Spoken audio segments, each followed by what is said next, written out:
Jai Janani to all of you. Welcome to our YouTube channel named CA Lavish Purvi. We have come up with a video on income taxes, that is direct taxation. In this video, we are going to discuss section 54 series exemption. This video is for both CA Inter and CA Final students. इस video में हम 6 sections को discuss करेंगे. Section 54, 54B, 54D, 54F, 54EC and last section 54EE. Now without wasting further time, let's start with the video. First exemption is exemption under section 54. Exemption under section 54 claim करने के लिए transfer होना चाहिए residential house property का. Residential house property means house property जिसकी income under the head house property में taxable हो. तो यहाँ पर जो ट्रांसफ़र होगा रेजिडेंशियल हाउस प्रॉपर्टी का वो लोकेटेड हो सकती है कहीं पर भी, मतलब कि इन इंडिया और आउटसाइड इंडिया लोकेटेड होगी. और वो जो रेजिडेंशियल हाउस प्रॉपर्टी है वो एटलीस्ट असेसी के पास 2 साल तक होनी चाहिए, मतलब कि उस रेजिडेंशियल हाउस प्रॉपर्टी का होल्डिंग पीरियड एटलीस्ट 2 ईयर्स होना चाहिए. क्योंकि हाउस प्रॉपर्टी लॉन्ग टर्म तभी होती है जब उसका पीरियड 2 साल तक हो. 2 साल से ज़्यादा होगा तब जाके वो लॉन्ग टर्म बनेगी. और सेक्शन 54 की एग्जेम्पशन तभी मिलती है जब वो लॉन्ग टर्म कैपिटल गेन्स हो. तो इसलिए यहाँ पर होल्डिंग पीरियड 2 साल का दिया गया है. अब एग्जेम्पशन क्लेम करने के लिए एसएससी को करना क्या होगा, इन्वेस्ट करना होगा या तो कोई एक रेजिडेंशियल हाउस प्रॉपर्टी में या फिर 2 रेजिडेंशियल हाउस प्रॉपर्टीज़ में भी कर सकता है. एक रेजिडेंशियल हाउस प्रॉपर्टी और 2 रेजिडेंशियल हाउस प्रॉपर्टी जिसमें भी कर रहा है वो लोकेटेड होनी चाहिए केवल और केवल इंडिया में. ट्रांसफ़र जो हो रही है वो कहीं भी लोकेटेड हो सकती है, लेकिन जो इन्वेस्टमेंट हो रहा है वो केवल इंडिया में ही होना चाहिए. अब यहाँ पर जो 2 रेजिडेंशियल हाउस प्रॉपर्टीज़ में इन्वेस्टमेंट करना है वो तभी ऑप्शन एक्सरसाइज कर सकता है एसएससी जब उसका कैपिटल गेन का अमाउंट अप टू 2 करोड़ हो. अगर उसका कैपिटल गेन्स एक्सीड 2 करोड़ है तो केवल वो एक रेजिडेंशियल हाउस प्रॉपर्टी में ही इन्वेस्ट कर सकता है. और ये जो ऑप्शन दिया गया है 2 रेजिडेंशियल हाउस प्रॉपर्टीज़ में इन्वेस्ट करने का, ये केवल once in a lifetime option है. मीन्स इसके बाद वो केवल अगर उसको सेक्शन 54 की एग्जेम्पशन लेनी है तो उसको केवल एक रेजिडेंशियल हाउस प्रॉपर्टी में इन्वेस्ट करने का ऑप्शन दिया गया है. अब उसके बाद और क्या कंडीशन है इन्वेस्टमेंट से रिलेटेड, जो ट्रांसफ़र हो रहा है डेट ऑफ ट्रांसफ़र से 1 साल पहले तक एसएससी परचेज कर सकता है रेजिडेंशियल हाउस प्रॉपर्टी, या फिर ट्रांसफ़र से 2 साल के अंदर अंदर परचेज कर सकता है. तब जाके वो उसको एग्जेम्पशन मिल जाएगी सेक्शन 54 की. लेकिन अगर ऐसे रेजिडेंशियल हाउस प्रॉपर्टी कंस्ट्रक्ट करनी है तो फिर उसको टाइम पीरियड दिया गया है डेट ऑफ ट्रांसफ़र से 3 साल तक वो कंस्ट्रक्शन कर सकता है, तब भी वो सेक्शन 54 की एग्जेम्पशन क्लेम कर सकता है. अब यहाँ पर या तो वो परचेज करे या वो कंस्ट्रक्ट करे, कुछ भी करे, लेकिन वो जो रेजिडेंशियल हाउस प्रॉपर्टी है उसको होल्ड करना पड़ेगा एटलीस्ट फॉर 3 ईयर्स, मतलब कि लॉक इन पीरियड उस रेजिडेंशियल हाउस प्रॉपर्टी का क्या है 3 साल का. अब यहाँ पर टाइम पीरियड बहुत बड़ा है 2 साल और 3 साल का. तो जो अमाउंट 139(1) की ड्यू डेट तक यूटिलाइज़ नहीं कर पाता है एसएससी तो उसको वो amount capital gain account scheme में डिपॉजिट करवाना पड़ेगा. अगर वो नहीं करवाता है तो वो सेक्शन 54 की एग्जेम्पशन क्लेम नहीं कर सकता. अब वो जो अमाउंट उसने डिपॉजिट कराया है वो अकॉर्डिंगली उसे 2 साल के अंदर और 3 साल के अंदर यूज़ करना है.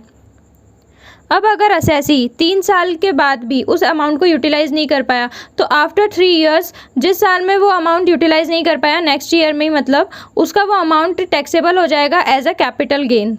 अब यहाँ पर कुछ और कंडीशंस दे रखी हैं एग्जेम्पशन क्लेम करने के लिए. वो जो एग्जेम्पशन क्लेम कर रहे हैं तो capital gain long term capital gain होना चाहिए. केवल इंडिविजुअल और एचयूएफ के लिए ये एग्जेम्पशन है क्योंकि यहाँ पर बात हो रही है रेजिडेंशियल हाउस प्रॉपर्टी की.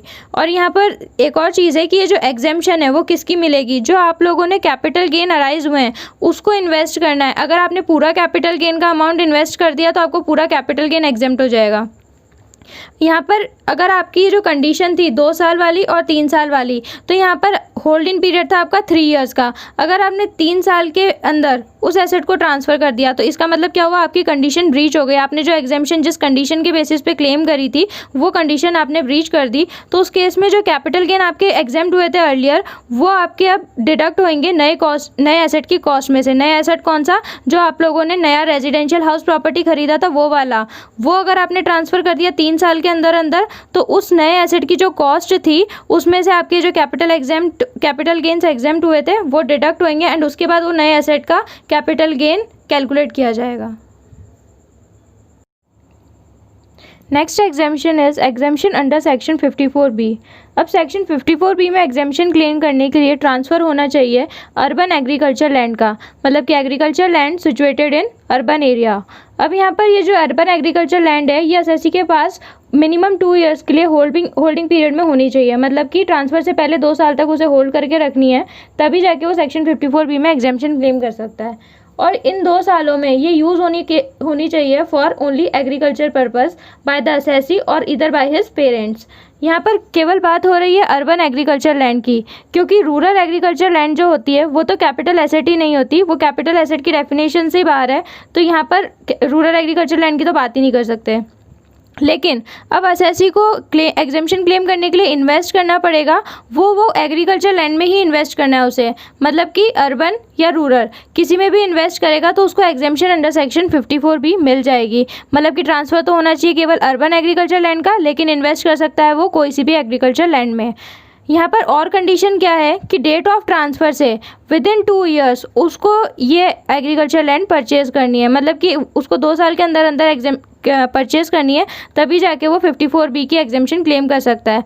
और जो एग्रीकल्चर लैंड वो परचेज़ करेगा उसको होल्ड करना पड़ेगा उसे for the minimum period of 3 years, मतलब कि लॉक इन पीरियड क्या आ जाएगा इस एग्रीकल्चर लैंड का 3 ईयर्स का। अब यहाँ पर अगर उसने इन 3 साल के अंदर अंदर अगर एसेट को बेच दिया तो जो हम लोगों ने कैपिटल गेन एग्जेम्प्ट कर रहे थे अर्लियर वो डिडक्ट हो जाएंगे नए कॉस्ट की एसेट में से। नया एसेट मतलब नई एग्रीकल्चर लैंड जो उसने खरीदी थी उसकी जो कॉस्ट ऑफ परचेज है उसमें से वो जो हमने कैपिटल गेन एग्जेम्प्ट करे थे वो डिडक्ट हो जाएंगे एंड देन फिर उसके बाद न्यू एसेट का कैपिटल गेन कैलकुलेट होगा।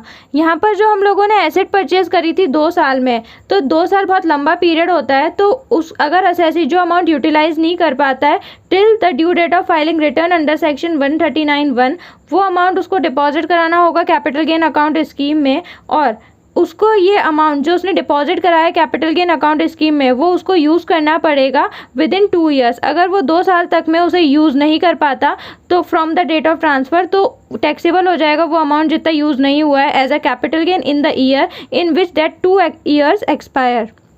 ये यहाँ पर इसकी थी इन्वेस्टमेंट की बात। अब उसके बाद कुछ और कंडीशंस आती है 54B की एग्जेम्पशन के लिए, वो क्या, ये जो कैपिटल गेन है ये केवल लॉन्ग टर्म कैपिटल गेन्स पे ही एग्जेम्पशन है। उसके बाद ये कैपिटल गेन की एग्जेम्पशन केवल इंडिविजुअल और HUF को ही है, क्योंकि यहाँ पर एग्रीकल्चर लैंड की बात हो रही है और यूज़ भी होनी चाहिए एग्रीकल्चर पर्पज़ के लिए, तो यहाँ पर इंडिविजुअल और HUF की ही बात होगी। उसके बाद यहाँ पर एग्जेम्पशन किसकी मिलेगी, जो आप लोगों ने कैपिटल गेन अमाउंट है उसको इन्वेस्ट करना पड़ेगा। मतलब कि कैपिटल गेन का अमाउंट अगर आपने पूरा इन्वेस्ट कर दिया नए एसेट को खरीदने में तो पूरा कैपिटल गेन एग्जेम्प्ट हो जाएगा, और अगर कम करा है कैपिटल गेन के अमाउंट से तो जितना इन्वेस्ट हुआ है उतने की एग्जेम्पशन है, और कंडीशन ब्रीच होने पे तो वो अमाउंट डिडक्ट होगा नए एसेट की कॉस्ट में से। Students, if you want a video on any particular topic in direct taxation, then comment us in the comment box and we will try to make a video on that topic. We will discuss remaining exemptions, that is section 54D, 54F, 54EC and 54EE in our next video. So stay connected.